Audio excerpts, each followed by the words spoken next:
Chris Johnstone is a co-author with Joanna Macy of Active Hope, How to Face the Mess We're In with Unexpected Resilience and Creative Power. So he's known internationally for his writings and online training. His works explore what helps us to face disturbing situations and respond in ways that contribute to positive changes. Thank you so much, John Matu, and thank you everyone. Hey, coming this evening, and I just want to take a moment to hold in our attention the purpose, the shared purpose that brings us here today.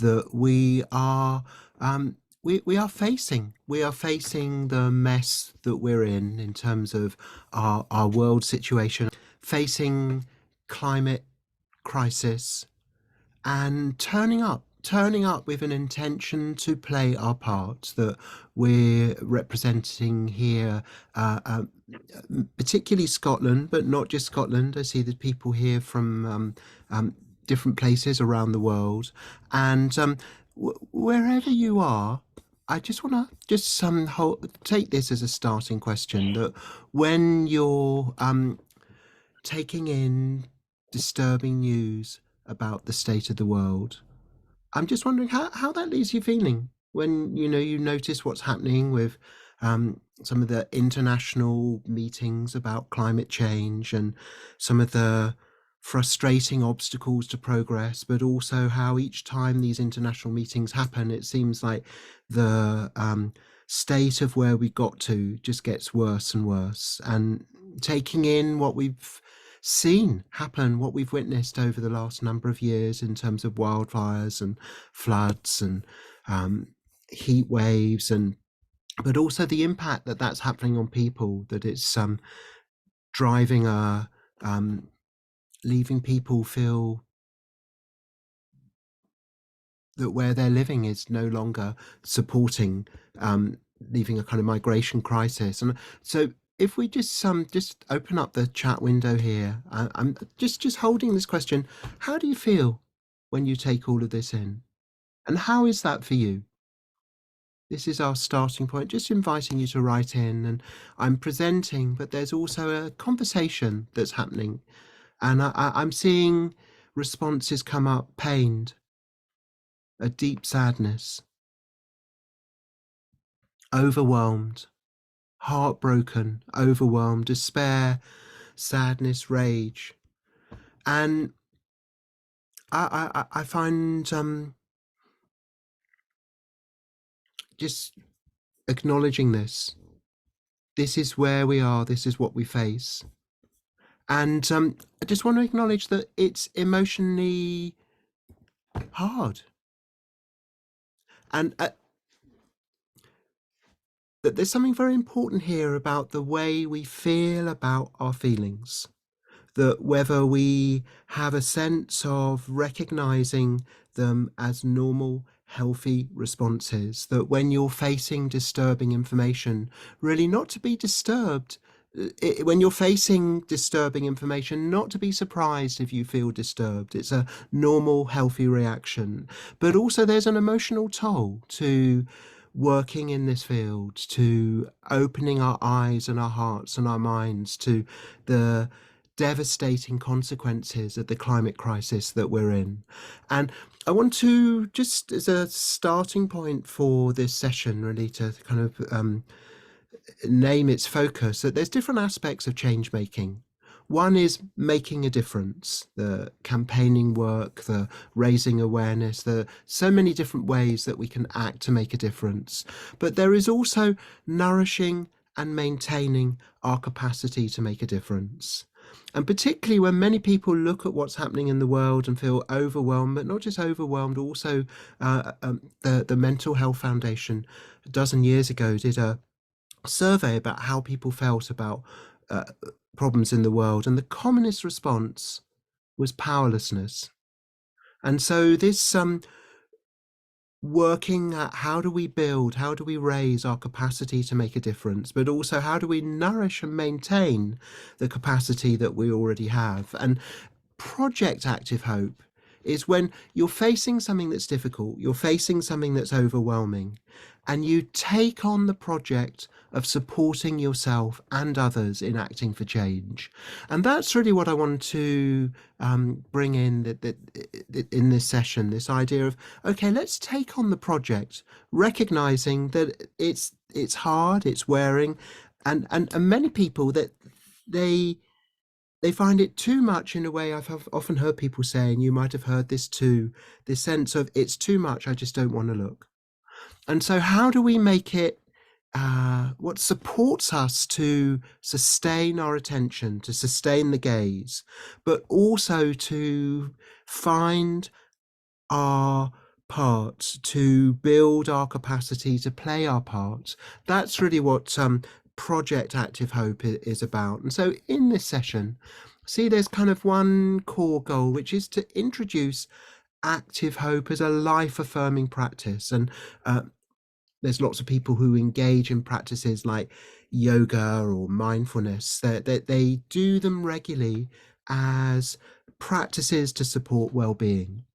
And I want to introduce the idea that active hope is something that we can do. We can do on a daily basis. It's a practice to support well-being.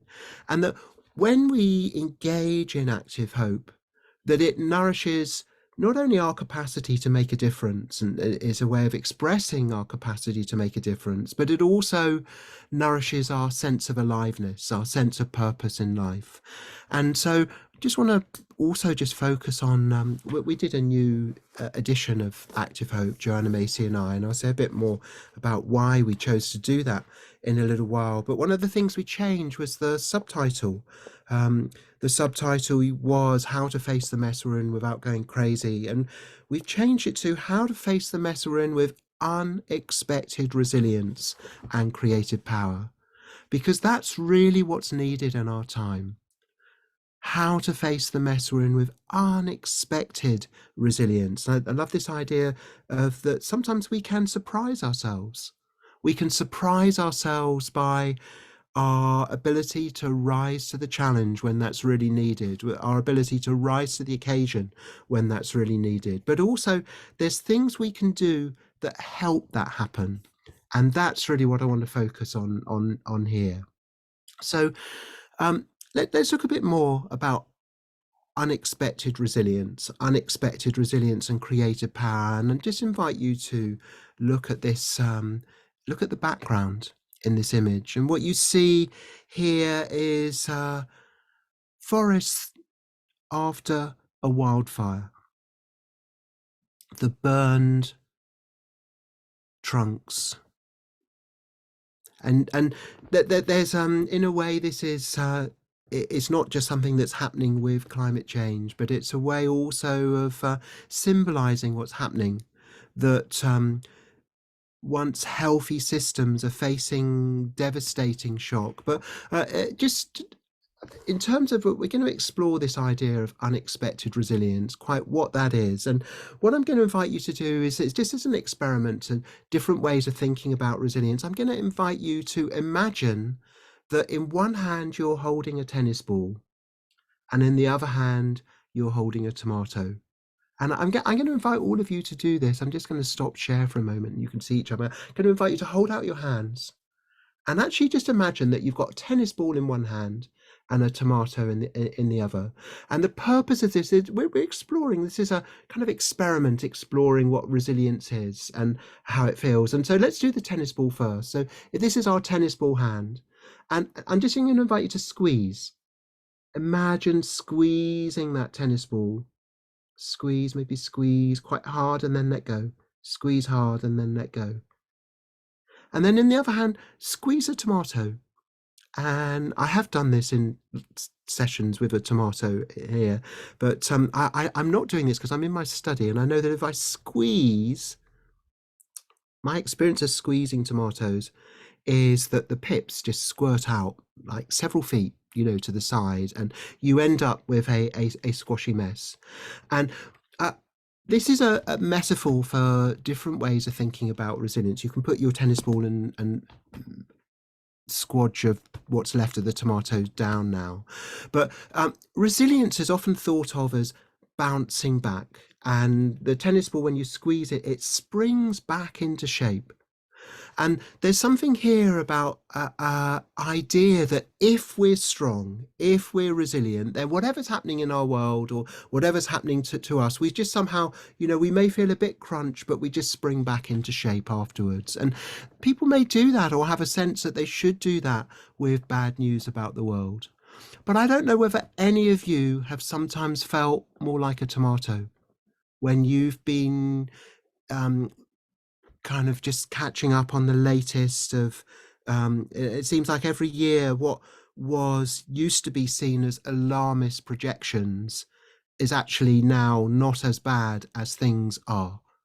That there is a way that the pace of climate change is outpacing what were seen as worst case scenarios some decades ago. And don't be surprised if you find yourself somehow collapsed in a mess on the floor sometimes. But there's also something here about that there's a toxic belief that we can't change the world. I say a toxic belief because it's a belief that has toxic impact.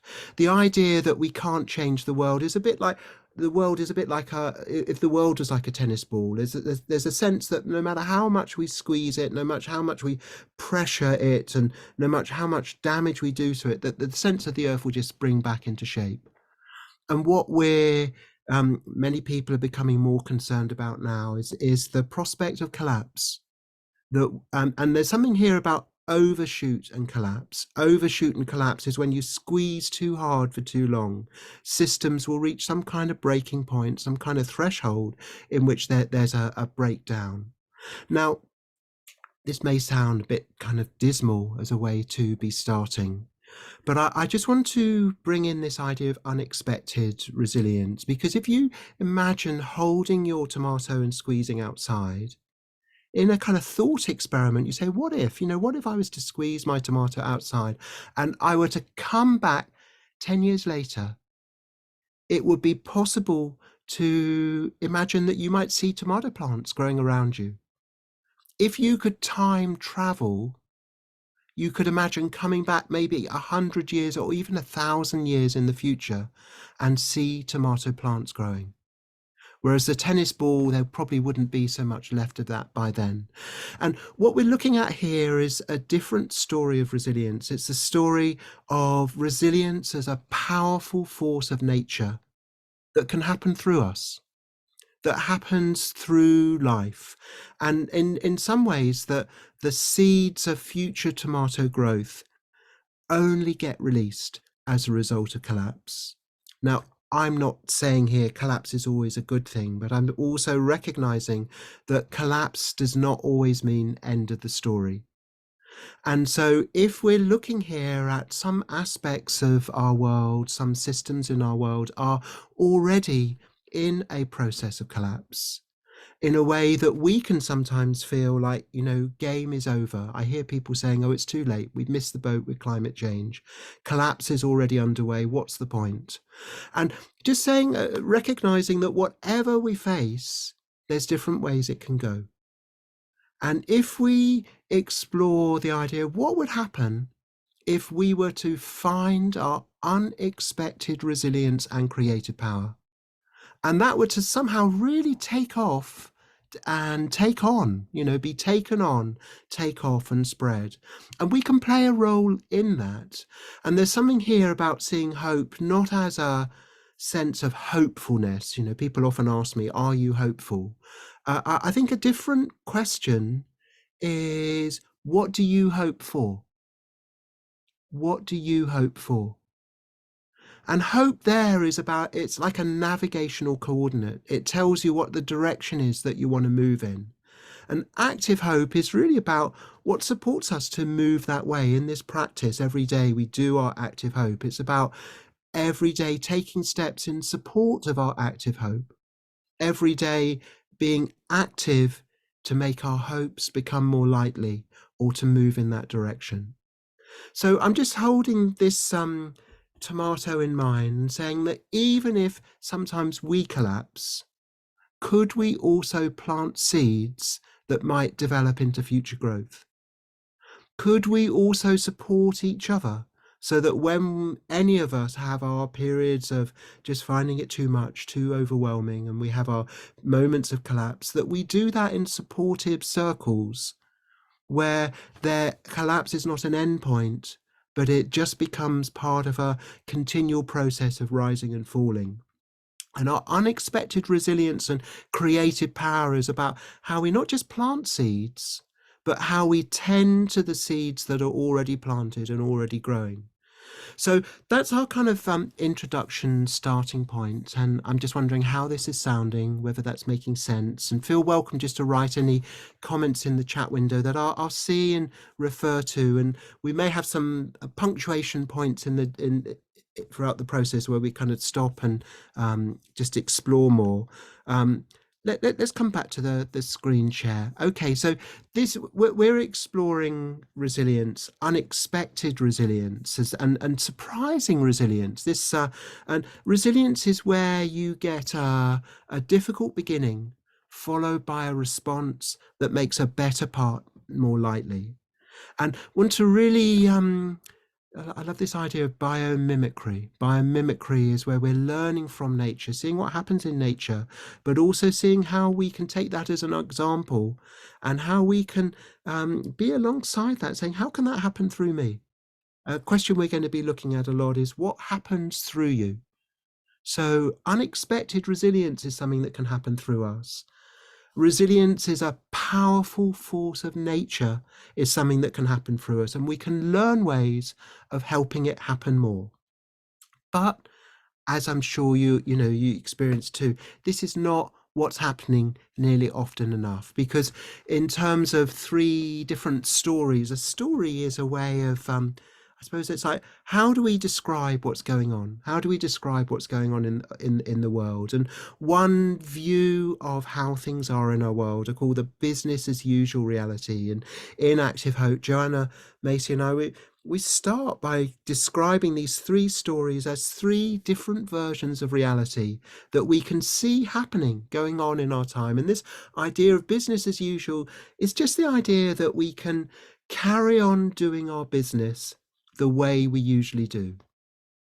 But also that idea of overshoot and collapse, the system dynamic of overshoot and collapse, that the way we're collectively, certainly in industrialized economies, that the business as usual of industrialized economies, I think of it as grab, gobble and dump. There's a way in which there's it's an extractive economy based on taking in resources and then also spewing out waste in a way that is causing this second story, the great unraveling. The great unraveling is the way of looking at the world as a disaster movie, that our world is in decline.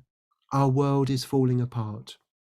And this view is becoming more and more prevalent when surveys have been done where ask people, do you think conditions in our world are getting better or worse? Big majority people feel, certainly much larger numbers, people tend to say things are getting worse than getting better. So much so that a recent survey of 10,000 young people, a majority of them, more than half, agreed with the statement that humanity is doomed. And that's the story of the great unraveling. And you can have that. It's not just so much about eco-anxiety, but there is also eco-resignation, the sense of we have missed the boat, that we're too late, it's all downhill from here. And then the third story is really about remembering this power of nature to make surprising returns. After the 5 mass extinction events that have happened in the past that we know about, each of those 5 have been followed by a mass recovery event. It's taken periods of time, but there has been an explosion of new species formed after a period of decline. And we're in the 6th mass extinction event now. We don't know what's going to come later, but it's also Active Hope is saying, well, what do I hope? What do I hope for? Can we plant seeds now that preserve the possibility of future recovery of life, or that counter some of the harmful impacts at the moment? And this idea of turning points, that crisis can become a turning. This is a different story, this idea of the great turning. And a lot of my work really for decades now has been working with groups, really kind of exploring how we move from one story to another, how we and I remember one workshop just having these big sheets of paper on the floor and saying, you know, these are 3 different stories of what's going on, and someone in the room saying, yes, I started out in this story of business as usual, and I spent, you know, the early years of my adulthood there. And then I remember being in that story of the great unraveling for about 6 years. Just having that sense of, you know, we're stuffed, basically. It's a downhill slope from here. And it's only recently that I've really come to see this story of the great turning and find my place in it. And what I'm aware of is that I move between different stories. There's some times where I have my more business as usual moments, and I have times where I feel sunk and have more of a sense of the great unraveling. It certainly is happening. But also, I love the idea of, well, there's what happens, but there's also how we respond to it. And that's one of our choices. And what if we were to respond by saying, how can I inhabit this story of the great turning? And I love this idea of, you know, how might future generations look on this time? Will they see it as a time where everything was falling apart? Will they also see it as a time where people noticed and became activated? There's a term, adversity activated development, where our very awareness of crisis is what switches on a determination at a much deeper level inside us. So, but when I talk to people about this, about the great turning and this time of great change, I certainly notice in the last few years more and more people saying, well, it sounds like a really lovely story, Chris, but I can't see it happening. And this is why Joanna Macy and I felt we needed to rewrite Active Hope, because we needed to acknowledge the sense of loss of confidence in this story, and also saying, well, how do we take it on as a project? Project Active Hope is where we take on the project of supporting our hopes. And what I find so helpful, and this is like a revision, one of the big changes in the new edition, is that we've shifted emphasis from great turning as an outcome, you know, will it happen, by when, how much, to saying, well, what's the process that helps it happen? If the great turning were happening through you right now, what would that look like? What would you be doing? And I think there be 3 types of turning. There's turning up, which we're doing here now, whether you're in the live webinar or turning up watching the recording. Turning up with an intention to play our part in this historical moment. We're doing that. And there's many other ways. You think of the different ways in your life, different points in your life where you have turned up and you are turning up. And that's the essential step of the great turning up with an intention to play our part. And sometimes when we turn up with that intention, we might not know what to do. But if you ever have that sense, I don't know what to do, I don't know what way forward, just add the word yet. Okay, I don't know what to do yet, but let's take on the project of supporting ourselves and each other in finding our part, finding our way forward, and nourishing our capacity to do that. And in that, there may be things that we're very clear we want to turn away from, and things that we want to turn towards. And this is something we can do every day.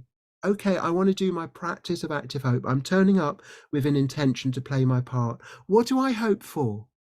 How do I turn towards that, or anything that supports that?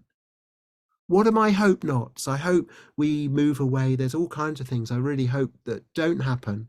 How do I turn away from that? Particularly ways that I might be perhaps even not consciously involved in? How do I really grow in awareness of ways that I may be supporting the business as usual, or playing a role in the great unraveling? I know there's all kinds of things that I do that I can move away from. And when I say I also mean we. This is both personal and also collective. This process of turning up with an intention to play our part can happen at all kinds of levels. It can happen individually.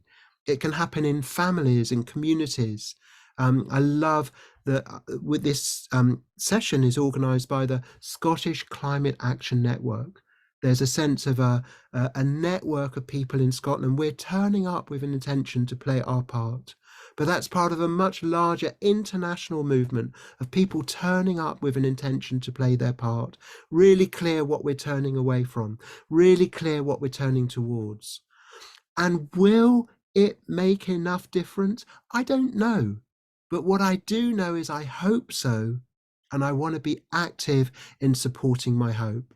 And so that's where we come on to say, let's look at active hope, what it is. Well, active hope is where I think of it as 3 steps. We start from where we are, facing what we face, feeling what we feel. But then from there, this diagram, by the way, I call it the spider diagram, where the body of the spider is like the present moment, and each leg is a different way the future can go. And there's better ways and worse ways it can go. And so you say wherever you are, whatever you face, you take in the reality of that. We're not just kind of deluding ourselves that everything will be fine, but from the starting point of where we are now, knowing what we know, facing what we face, saying, what's the best that can happen from here? What are some of the better ways it can go? And then how can I be active in moving that way or making those hopes more likely? And what I like about this image is even when things take a turning for the worse, and whether that's personally or collectively, whatever level, when things take a turning for the worse, there's still different ways it can go. And we don't know that we will recover. There's all kinds of things that are just, so disturbing and so very clearly well-established trends that are heading the wrong way. But it's like saying, well, okay, what can I do to say, even with the trends that are going the wrong way, there's still different versions of how that can play out. So even with the well-established trends that are set in motion, the increases in temperature that already, as it were, in the post waiting to happen, there's still different versions of how things can go from here. What's the better versions or best versions? And how can I put myself behind this story of turning towards that? So, okay, so this is the, I think of it as the background narrative context. And I love the idea of narrative action, where, and these words, restorying and restoring. If we want to restore the viability of human life on planet Earth, we need to restory. And so that's about narrative action. It's about saying, how do I plant myself in this story of the Great Turning and live from it, but also help this story grow stronger? Stories happen through people, through their actions and choices, through our actions and choices, but we can also support that process. And that's where I want to bring in the work that reconnects. Here's Joanna, by the way, Joanna Macy, who's 93 now, amazing woman. And been a very important teacher for me. I first met her in Scotland in the late 1980s at Findhorn. She gave a week-long workshop. And through working with her, the practice that she and others have developed is called the spiral of the work that reconnects. Spiral because it's like a journey you can go round again and again. And each time you go round this spiral, you experience it differently, but it takes you somewhere a bit different. It's not just a repeat of the same. It's like you may approach it in a different way, or find hidden subtleties in each of these 4 parts. And what this does, the work that reconnects, I think of it as essentially helping us connect with our deeper sense of purpose, connect with each other with a sense of community, shared practice and shared purpose, but also connect with a sense of being part of life on earth rather than apart from life on earth. And I also see this as nourishing our capacity to show up and play our part. And so one of the ideas as a network of people involved in climate action, how would it be to form circles of active hope where we go round this spiral together?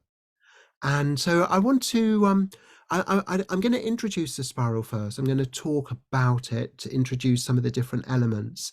And then I'm going to introduce, we'll have a short pause, maybe just 5 minutes or so to catch your breath, attend to any bodily needs. But then I want to introduce a form of going around the spiral as a group practice that you can do in less than half an hour, maybe about 20 minutes or so, but also introducing a practice that you can do one-to-one, or you can also do by yourself. And so I'm wanting to introduce it, but also encourage you to try it out.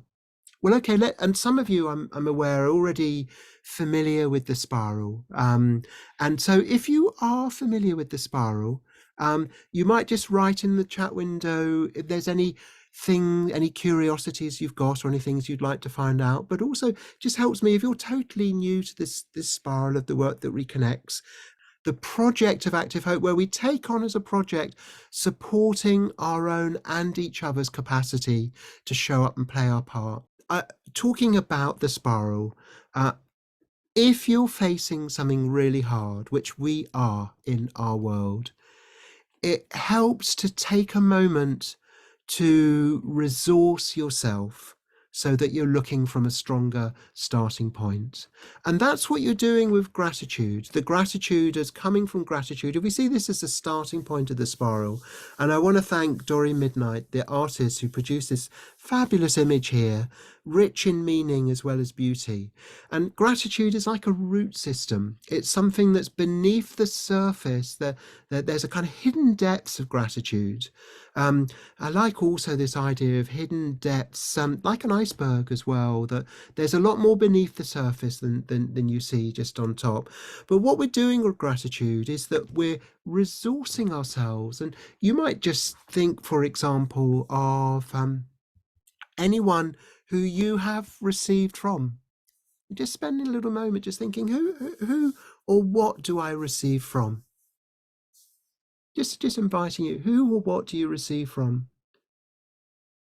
For supporting me to live, I give thanks to. That's an open sentence we sometimes use. For supporting me to live, I give thanks to. And I'm aware of people, I'm aware of places, I'm aware of movements, I'm aware of life itself. Just for example, when you take a breath in, just for a moment, it's really interesting to consider how that would be if you did that on Mars or Venus. It would be a very different experience. If you take a breath in, we take for granted, generally, I think most people take for granted the ease of breathing, the fact that there's over 20% oxygen in each breath in. But actually just take a moment. Who have we got to thank for that? That it's the green life forms that produce the oxygen, that plankton and algae and the trees, and it's mostly being produced by plants that died, some of them like millions of years ago. And I only really became aware of this through reading about Gaia theory, the idea that our Earth is alive as a self-regulating system, because it was this idea that there's so much oxygen in the atmosphere that led scientist James Lovelock to think this is extraordinary, because oxygen is a highly reactive gas. It would normally be used up in chemical equations, like it has on Mars and Venus, that have atmospheres close to a chemical equilibrium, the kind of resting point of all energized active chemicals have done their any kind of reactions that they're likely to, that they, if any oxygen tends to oxidize, if there's iron and oxygen in the same room, they tend to join together, the iron goes rusty, and that's ferrous oxide. But so the fact that we've got oxygen is not just something that happens because that's the way the earth was built. It's actually, life has played a role in this. And when we really take in and when we receive that sense of our lives being supported by other life forms, research shows that when people feel more gratitude, it increases their desire to either pay back or pay forward. It increases their tendency for pro-environmental and pro-social behavior when we recognize ways that we've received from others. And pay it back is when you can reciprocate to someone you've received from. But pay it forward is such an interesting idea, that when when you have received, it increases you the desire to pass on. And if you can't, or it's not appropriate to pass on to the person or whatever entity that you receive from, paying it forward is passing on the benefit to someone or something else. And this is part of, like, just thinking here, like, how do we motivate ourselves and each other? How do we motivate ourselves collectively to address the climate crisis? And I wonder what role gratitude really, if giving time to gratitude practices can play here, because gratitude practices also have many personal benefits. It has mental health benefits. It increases, it acts as a natural antidepressant, counters feelings of low mood, but it can also reduce anxiety. It restores trust. When you're aware of the network around you that you're receiving from, it can leave you feeling more held, more supported, more of a sense of belonging. And there's a sense that gratitude is a social emotion that points our attention outwards. Anyway, we could spend the whole evening on gratitude, but I want to just recognize this is a piece of work to do that has both personal and collective benefits. When we say a practice for personal and collective well-being, gratitude is part of that. But also, if we move around the spiral, when you give attention to gratitude, you may also be aware of how much of what you love and appreciate or feel held and supported by is also under threat. Thinking the plankton that's played such a role in producing oxygen is experiencing a major hit at the moment. Not many people are even aware of that or see its relevance to their lives. But then it also brings the question, well, if you kind of have this sense of our life support system is under threat, how do we deal with the feelings that come up when we look at this? And I've often heard people say things like, well, I can see it's important, I can see that giving attention to these things is important, but the feelings that come up, they're just so overwhelming, I'm not sure how to deal with it. So let's hold the question, take on as a project when we feel the ouch of acknowledging what's happening in our world. And sometimes ouch just feels like such an understatement. It's like, let's take on the project of supporting ourselves and each other to be with this. And one just perspective is that our pain has really important things to offer us. And one of the things is that pain is like a messenger. When you listen to a fire alarm, it doesn't sound pleasant. But if we muffled the alarm saying, oh, I hate that noise, I'm just going to stuff loads of pillows around the alarm, we would be closing off to a life-preserving signal that alerts us to danger. And so this idea of honouring our pain for the world, honouring is about treating with high regard, where we respect the value of something. Somebody came knocking on the door and you were to honour them, you'd open the door to them. But very often when pain for the world knocks on the doors of people's attention, it can just have a sense of being unwelcome. The door remains closed. Honouring our pain for the world is we open the door, we make some room for it, because we're respecting its value as an activator and alerter to danger. But there's also a sense here of different ways of thinking about pain for the world. And just want to acknowledge here, I spent many years, my background is as a medical doctor and also group therapist, and I worked for many years in addictions recovery field. And one idea in addictions recovery is that people change when they feel the pain of where the addiction is taking them to a degree where it becomes such a strong signal that it causes a deep level shift. This idea of crisis becomes a turning point. And there's also a sense that that can happen with climate action. I don't know how many of you noticed that points at which you really became more engaged and more active was after some kind of disaster, something really sunk in that you thought, like, this is really, you know, it's there's something that has crossed a line in terms of it becoming imperative to act. I'm aware of Greta Thunberg becoming aware of the fires in Sweden, wildfires in Sweden. It was shocking to her that this should be happening. And those wildfires have been happening in horrific scale around the world, the idea of the age of mega fires.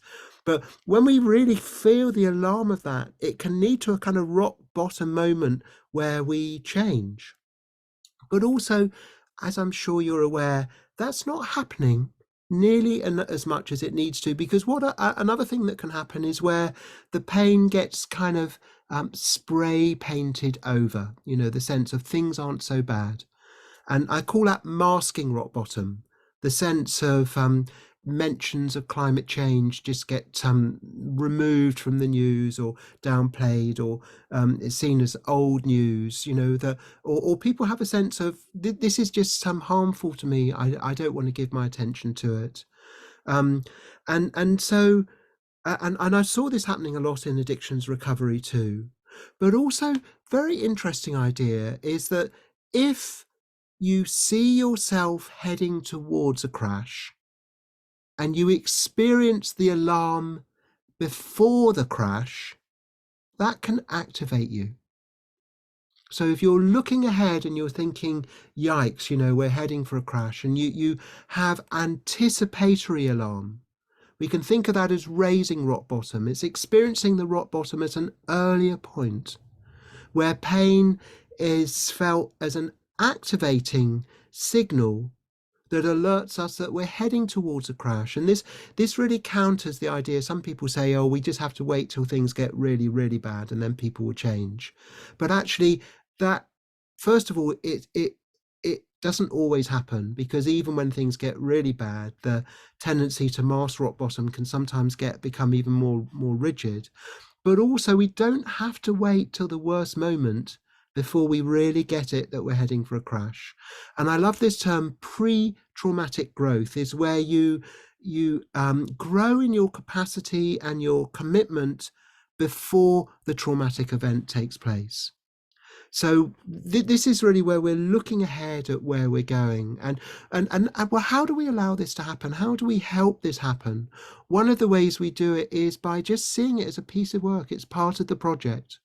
Part of Project Active Hope is to honour our pain for the world, is to create spaces where we hear ourselves expressing the alarm of a world in trauma. And I think of containers. One is what's the meaning I give to this? What's the story I tell myself about it? And the story of telling myself that I'm feeling this as an alarm call. Just that shift.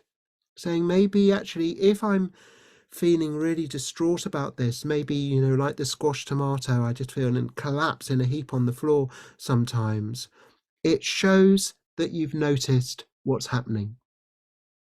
But also, we're not just going to stop there, but we're going to pause there long enough to really let that in and to honour. So what is honouring our pain?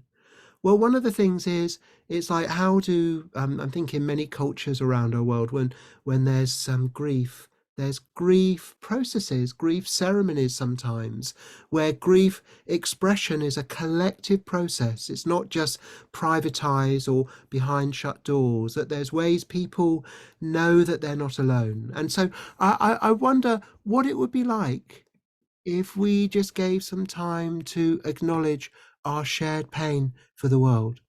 How do you feel when you give your attention to what's happening in the world? And I'm reading these words: pained, deep sadness, heartbreaking, overwhelmed, heartbroken, overwhelmed, despair, sadness, rage, anger, loss, overwhelmed and sad, overwhelmed. You know, we're not alone. We're not alone in this. And we can recognize it as a healthy response to an unhealthy situation. But also, it can feel too much. It can feel too much sometimes. And so, in terms of how do we hold ourselves, how do we hold each other, how do we hold space to honor what we feel, then want to have the idea of trusted practices. Trusted practices, and this spiral of the work that reconnects is trusted practice, and we're going to be trying this community form in a little while. But in a way, we're going around the spiral one time just now. By it's like we're taking it a bit of a distance and we're looking at it and understanding and reflecting on these different parts, but then also gratitude and honoring our pain are both different aspects of paying attention to both the beauty and the awesomeness of life, while also noticing and acknowledging the tragedy and the torment that's happening in our times. So, but also when we give attention to that, we can feel like, you know, what can I do? I'm just one tiny person. It's very easy to feel powerless. And so the next part of the spiral I think of as going on a quest to seek out perspectives and resources that encourage and nourish and support us in our response. And so that's what we're doing with Seeing with New Eyes. And I often kind of do a process here where Seeing with New Eyes is just I put this image up, and I'm going to ask you right now, what do you see? Just some windows of different colors and sizes, a circle, windows, clock face. There's some common themes coming here, but also differences in perspective. And what I find so helpful here is just to acknowledge that we can look at the same thing and have different descriptions without difference implying that something is wrong. That actually there's many different perspectives that all have a truth about them.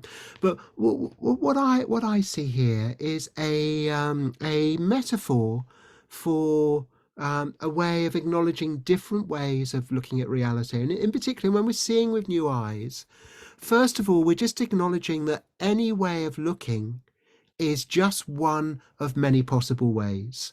And so when you see with new eyes, what you're doing is you're moving to a different way of looking, and recognizing that when you move to a different way of looking, you can sometimes see things that you hadn't seen before.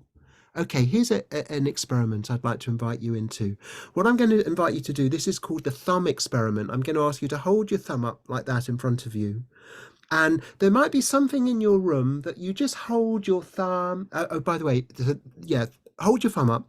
And then the second step is to close one eye so that you're only looking through one eye. And then if you look around you, see if you can put your thumb in front of something so that when you're looking with one eye, you can't see it. Okay, now what I'm going to ask you to do, so you've got something that's hidden by your thumb. Now I'm going to ask you to swap eyes so that you look through the other eye. And you may even practice looking from one eye and then looking through the other. Just out of interest, did anybody, when they switched eyes, see something that was previously hidden from view? Hands up if that's true for you. And so there's something very important here. Seeing with new eyes is sometimes when we look a different way, we see things that were previously hidden. And that's why it's such an important process to do. to this seeing with new eyes is recognizing that when we look a different way, we might see something we couldn't see, including when I look with one eye, maybe I can't see a way forward. But if I look with new eyes, maybe I'll see a way that I hadn't seen before. Now, actually, we can do lots more with the thumb experiment, but let's just work with this idea of there's different ways of looking. And one way of looking that's very common, I'm just going to move back to sharing screen. One way of looking that's very common is to, whatever you look at, you say, what's it made of? And so this idea that you understand things by breaking them down to their basic building blocks, sometimes called the building block view of reality. Whatever you look at, you say, what's it made of? And so if you look at this circle here, you say, oh, it's made of squarish objects. So look this way, you see squares. But if whatever you look at, you ask instead of what's it made of, you say, what's it part of? What's it part of? So you can look at a piece and what you see is the circle. And I think of that as the circle view. And so that's when we talk about seeing with new eyes, we're recognizing that a very common view in our society, Western industrialized society, you go into a hospital and one of the big questions is what part of you is sick? You might go to the third floor if it's your heart, and the second floor of a hospital if it's your lungs, and maybe a different building together if it's your liver. And this idea of, what's the sick bit? What's the parts? Focus on the parts. In a university, you might have one building that studies one part of life and another building that studies another part of life and another building altogether for bits of our world that aren't alive. And but another view is that whatever you look at, it's part of something larger. It's you can see our world in layers rather than our world in terms of layers rather than pieces. Now, why that's important, I just want to really hold this idea that the circle happens through the squares. Larger things happen through smaller things. Teams happen through their members. Stories happen through the people in the stories. So this question, what happens through us? The great turning is like a really big, super huge circle. And we're just one part of that. But we can still play a part in that, because also what we're looking at here is the question, what happens through us? If a circle happens through squares, what story happens through us? The idea of business as usual, heavy use of fossil fuels, a mass extinction event. These are all larger processes that can happen through us. But the great turning involves turning up and turning away from some things and towards others. We can turn towards the recovery of our world. The recovery of our world can happen through us, but also through here. What's happening through us is our power and influence. And I love the idea that there's some things that we can control. There's some things that we can visibly influence, but there's some things that we may only influence in a tiny, tiny way, but we still influence them. The larger story of change can still happen through us, even if only a small part. And where this is important is when we look at cause and effect, because if we ask the question here, which square causes the circle? Which square causes the circle? It's a silly question. They all play a role.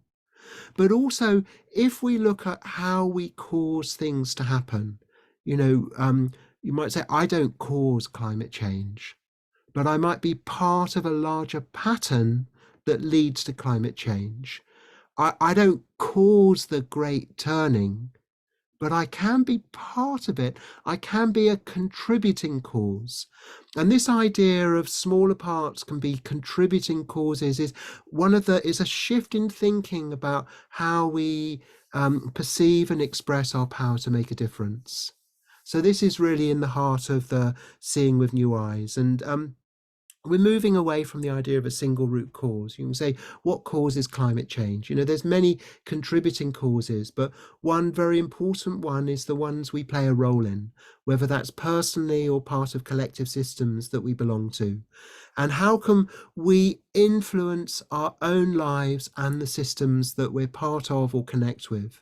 That's one of the really big questions that, in terms of change making. But also, just here's something else. Sometimes people say, "Oh, well, what's the point?" It's down to human nature. What's the cause of our mess? The root cause of all of this is human nature, and you can't change human nature. I don't know if any of you have heard that view, but I just want to say, how do we counter that with seeing with new eyes? And one way of countering this disbelief, I think of it as a stage of disbelief where we think, there's no way we can change this, is just to widen our view of time. A timescape is the period of time we give our attention to. And this diagram here shows the history of our world represented as one day. And in this, life didn't start till 4 a.m, and humans have only been around for the last 5 seconds. And what I like about this is people say, oh, you can't change human nature. Dolphins used to be land-based mammals. If they trace their ancestry back, there was a time when the ancestors of modern day dolphins were land-based mammals. And if they can learn to swim so well, who knows what's possible for us if we really set our minds to it? So this idea of what happens through us, what causes evolution. No one square causes a circle, but each square can contribute to, play a role in. What would it be like if evolution were to happen through us? And so we can look at all of human history just as one day. And the last 20 seconds is about the last 50 years. And to think that we've used more fossil fuels in the last 50 years than all of human history before that. What would happen in the next 20 seconds? If we were to say, okay, well, where might it go from here? It might be that we're heading over the edge of the cliff. Might be. But even if there is collapse, there may still be seeds of future forms of civilization that take root and sprout. And so one of the questions here is not so much, are we hopeful, but what do we hope for? What do we hope? How do we hope this will go? And how can we be active in making that more likely? This is a huge, magnificent story that can happen through us, that we can play a role in. And every day we can take part in the practice of active hope, where we turn up with an intention to play our part. We start from where we are, identify what we hope for, and take steps to move that way or become more likely.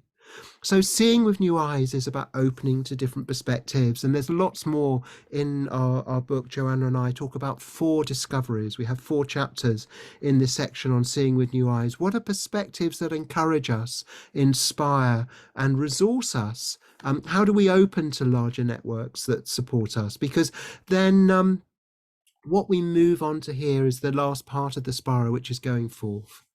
It's about finding our part to play. It's about taking the steps and continue to take them. And I love this image here of the seeds of the dandelion that get scattered by the wind, that grow into new forms. What can we plant? What can we seed? What can we support to help grow? And you might think, well, where do I want to focus my energy? Where do I want to make a difference? And each of us has a role to play. That's a stance. Each of us has a role to play. If we really believe that, then we follow that through and say, well, okay, what's my part? And how do we strengthen the story that is based on the idea that each of us has a role to play? And I love this idea of each of us has a contribution to the larger story of change, our gift of active hope. And we give many little gifts every day. Every day is like, okay, I'm going to turn up. I'm going to turn towards that which supports the flourishing of life. I'm going to turn away from things I know continue and cause the problem.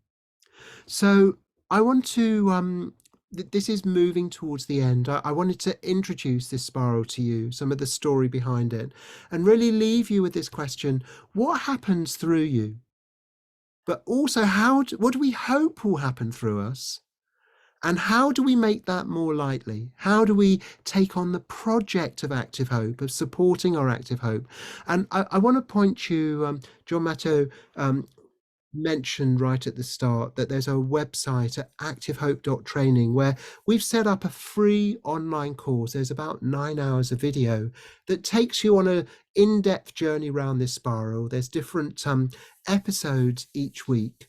And John Matto, you're playing a role in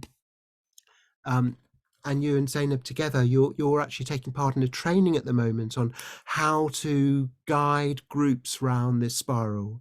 But this might be something that, if any of you are interested, you think, okay, yeah, I'm interested in this. How could we get a group of people together to go on a journey around this spiral? And one way is to read the book together. The book's got practices, there's active hope book groups, and there's a online resource to support people doing that. But also this free video-based course is something that groups can do together. It might even just be 2 or 3 of you say, hey, shall we watch these videos and meet once a week just to have a conversation about how we found it and maybe try out some of the practices.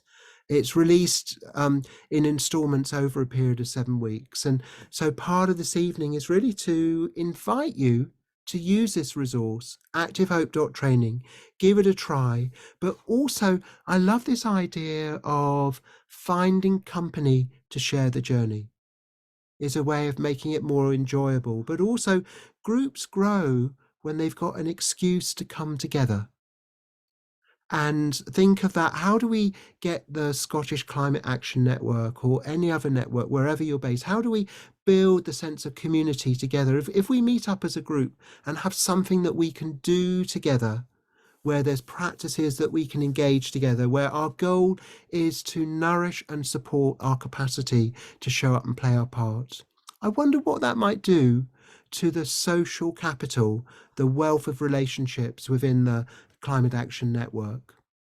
And we try, I'm going to show a slide again. We try a form of this spiral that's called the 7 sentence starters. And this is something you can do as a personal practice.